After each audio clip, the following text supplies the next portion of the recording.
इंसानियत की एक बड़ी छलांग हमारे हमसाया मुल्क भारत का खला की जानिब, चांद की जानिब मिशन की एक बड़ी छलांग, ए जाइंट लीप फॉर मैनकाइंड।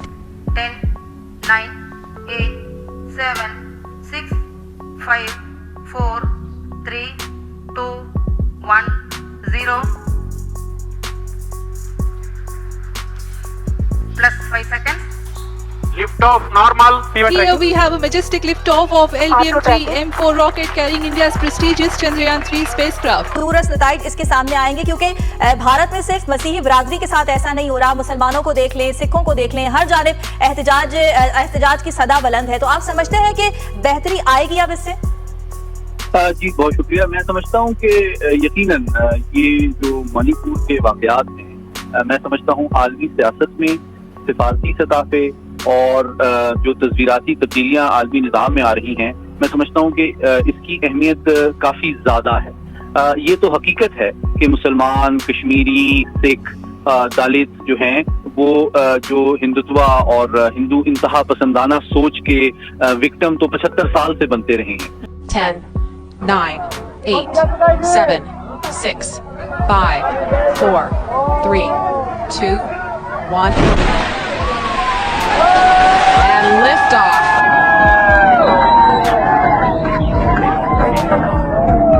एक ही दिन में इंडिया के 2 बड़े इवेंट्स हो रहे होंगे जिसको दुनिया देख रही होगी। एक तरफ हम देख रहे हैं, हमने उसके प्रोग्राम्स भी कर लिए कि इंडिया के प्राइम मिनिस्टर फ्रांस जो बैस्टिल डे है उनके परेड में वहाँ पर मौजूद हैं, वो विजिट हो रहा है, बहुत अहम विजिट है। नमस्कार दोस्तों, भारत के लिए पिछले कुछ दिन बहुत ही अच्छे रहे हैं, चाहे वो टेक्नोलॉजी को लेकर हो या फिर डिफेंस को लेकर या फिर अंतरिक्ष ही क्यों ना हो। प्राइम मिनिस्टर नरेंद्र मोदी के अमेरिका और फ्रांस के दौरे से इंडियन नेवी और इंडियन एयरफोर्स को बहुत फायदा हुआ है। एक तरफ अमेरिका से जेट इंजन की डील हुई है तो दूसरी तरफ फ्रांस से इंडियन नेवी के लिए 26 राफेल और 3 सबमरीन को लेकर बात हुई है।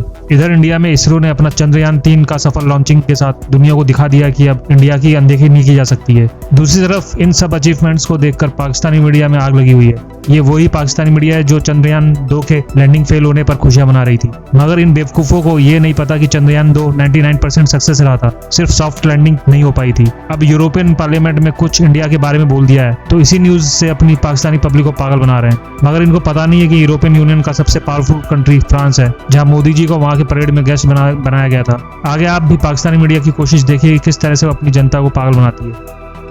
हमारे चैनल को सब्सक्राइब करें और बेल आइकन दबाएं। ब्रिगेडियर वकार साहब भी हमारे साथ मौजूद हैं। ब्रिगेडियर साहब, जो भारत में इस वक्त सिचुएशन है, हम देख रहे हैं कि कई आज़ादी की तहरीक वैसे ही सरगर्म है भारत में, चाहे वो दलित हों, चाहे वो सिख हों, चाहे वो मुसलमान हों। दूसरी जानिब अब मसीहियों के खिलाफ भी एक नया महाज खोल दिया गया है। मणिपुर में ये 371 के तहत जो क्रिश्चियन कम्युनिटी को मराहत दी जाती हैं उनको वापस लेने का, उनको रोकने के हवाले से मुहिम जारी है बीजेपी की जानिब से। एक साथ बहुत सारे महाज खोल लिए गए हैं मोदी सरकार की जानिब से, क्या कहना चाहेंगे? जी, जो इंडियन नॉर्थ ईस्ट है इसका डेमोग्राफिक जानना भी जरूरी है। Manipur not the only state जो जिसमें क्रिश्चियन तादाद है सब्सटैंशियल जो है। 4 रियासतें हैं नॉर्थ ईस्ट में, जिसमें नागालैंड है, then you have Mizoram, Meghalaya और मणिपुर, यहाँ ऑलमोस्ट क्रिश्चियन मेजोरिटी है। तो एक तो हिंदुत्व का जो एजेंडा है उसमें जितनी भी इलाके हैं जिसमें ऑक्युपाइड कश्मीर है, although that's not part of India, लेकिन वहाँ मुस्लिम मेजोरिटी है, उसको टारगेट किया गया और 371, 35 एक बार ब्रिगेड किया गया। Same is I think happening now in Indian north east, और मणिपुर के बाद बाकियों की बारी आएगी। इसमें जो 371C लगा हुआ है जिसके तहत कुछ इनको राइट्स हासिल हैं गवर्नमेंट जॉब्स में, प्लस कोई वहाँ पे लैंड खरीद नहीं सकता, तो एक जो फैक्टर है। दूसरा जो हिंदुत्व का एजेंडा है 2024, उसमें बड़े जोरों शोर के साथ RSS मूव कर रही है। उसमें अभी मेनली मणिपुर में जो क्रिश्चियन हिंदू कम्युनिटी को लड़ाए गए हैं, दोनों ट्राइबली बेसिकली नॉर्थ ईस्ट में, ये इंडियन स्टॉक के लोग नहीं है, दे आर बेसिकली ब्रह्मो मंगोलाइट, ये डिफरेंट रेस है, लेकिन ये बड़ी मुश्किल से इंटीग्रेट किया गया इनको पार्टीशन के बाद। तो अभी जो है वहाँ पे जो इंफाल वैली है मणिपुर में, that is mainly Hindu mighty community है, और ऊपर हिल्स में है कुकीज और नागाज हैं जो बेसिकली क्रिश्चियन कम्युनिटी है। तो इनको लड़ा के भी एक स्पेस क्रिएट की जा रही है, क्योंकि वो डिवाइड हो जाएगा और फिर हिंदू जो कम्युनिटी है उससे लेके तो प्रॉब्ली RSS बीजेपी समझती है कि वो मेजोरिटी में यहाँ पे गवर्नमेंट बनाएगी, और same message will go to rest of north east. तो आई थिंक एक तो ये है। दूसरा जो यूरोपियन पार्लियामेंट ने आई थिंक बड़े अरसे बाद इतना की बातचीत हुई है, जो रेजोल्यूशन ये बड़ा सिग्निफिकेंट है, because lot of Christian from north east they work in European countries में, नॉर्थ अमेरिका में। उनके अपने प्रेशर ग्रुप्स हैं और ह्यूमन राइट्स ऑर्गेनाइजेशन ने भी शोर मचाया। तो first time I think like East Timor अभी इंडियन नॉर्थ ईस्ट पे फोकस है दुनिया का कि यहाँ पे किस्म के साथ ज्यादती हो रही है। ओवरऑल इंडिया में अगर आप देखें तो 23% है अपर कास्ट और इसमें बाकी 77% काडर्स जो है आप कह लें मुस्लिम्स हैं, then you have Christian, Sikh, Dalit हैं और शूद्रास को पूरा आप शामिल करें। 77% जो मेजोरिटी है उसको आगे लगाया हुआ है, 23% माइनॉरिटी ने एक्चुअली, और लेकिन डिवाइड किया हुआ है। तो I think that is the strategy, लेकिन इसमें अभी ये स्ट्रेटजी कामयाब होती नजर नहीं आती, बिकॉज अगर ये इसी तरीके से हालात चलते हैं और आगो खून का दरिया बहता रहेगा तो इंडियन नॉर्थ ईस्ट, उसके बाद जो इंडियन नॉर्थ वेस्ट बनता है जिसमें ऑक्यूपाइड कश्मीर और इंडियन पंजाब शामिल है और हिमाचल है और साउथ, ये 3 ऐसे जोन हैं जहाँ पे बहुत ज्यादा यूरिश भी हो सकती है। एंड लाइक बैरक ओबामा ने कहा था कि India can split apart from inside, तो चांसेस है कि 10 ईयर डाउन द लाइन ये इंडिया के अंदर जो शिकस्त तो रीच शुरू हो जाए। लेकिन आरएसएस वांट्स बोथ और वो इसी एजेंडे के तहत जो है माइनॉरिटीज को दबा के रखते हैं।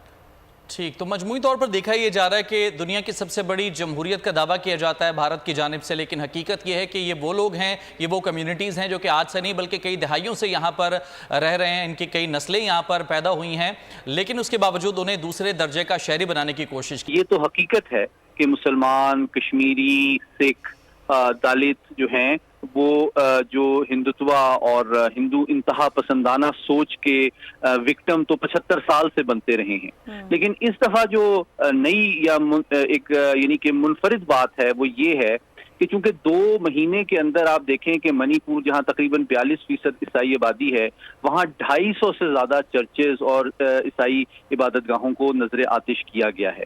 और ये जो करारदाद यूरोपियन पार्लियामेंट में आई है और पास हुई है, आप जानते हैं कि 27 मगरबी यूरोप की रियासतें यूरोपियन पार्लियामेंट की रुकन हैं।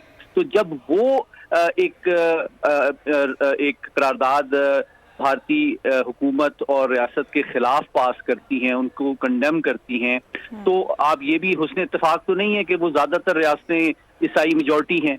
तो अब आप यूं देखें कि जो बदलता हुआ आलमी निज़ाम है उसमें जो ईसाई पावर्स हैं वो भी अब इस बात का इदराक और एहसास कर रही हैं कि भारतीय इंतहा पसंदाना सोच और नफरत का विक्टिम सिर्फ मुसलमान और सिख और लोअर कास्ट नहीं है, बल्कि ईसाई मजहब और उसके मानने वालों को भी भारतीय इंतहा पसंदी से खतरा है। तो मैं समझता हूँ जैसे जैसे इसका एहसास और इदराक आलमी सतह पे बढ़ेगा, जिस तरह के बढ़ रहा है, तो यकीनन वो अपनी जो उनकी तवक्कुआत हैं कि वो चीन के खिलाफ भारत को इस्तेमाल कर सकते हैं या वो एक आलमी सतह पे एक तस्वीराती एलाए बनेगा, मैं समझता हूँ इसमें एक हकीकत पसंदाना रिव्यू होगा और फ्यूचर में शायद वो अपनी जो तवक्कुआत हैं भारत के फ्यूचर के हवाले से उनको उसमें नजरसानी करेंगे। जैसा कि आपने देखा कि ये पाकिस्तानी मीडिया इंडिया की डेमोक्रेसी के बारे में पाठ पढ़ा रही है। पाकिस्तानी मीडिया के हिसाब से इंडिया के हर स्टेट में आज़ादी की लड़ाई चल रही है। इनको इंडिया में रह रहे लोगों से ज्यादा पता है, चाहे साउथ इंडिया हो या फिर नॉर्थ ईस्ट इंडिया हो, इनके हिसाब से सब जगह गड़बड़ चल रही है। कैसे भी अपनी पब्लिक को पागल बनाना है। न्यूज स्टूडियो में बैठकर थोड़ा पाकिस्तान की भलाई के लिए बोल लिया करें तो इनके लिए भी अच्छा रहेगा और पाकिस्तानियों के लिए भी अच्छा रहेगा। IMF से $12 मिलियन लोन मिलने पर दिवाली मनाने वाली इंडिया की तरक्की से इतना जलते पता नहीं था। हमारे चैनल को सब्सक्राइब करें और बेल आइकन दबाएं।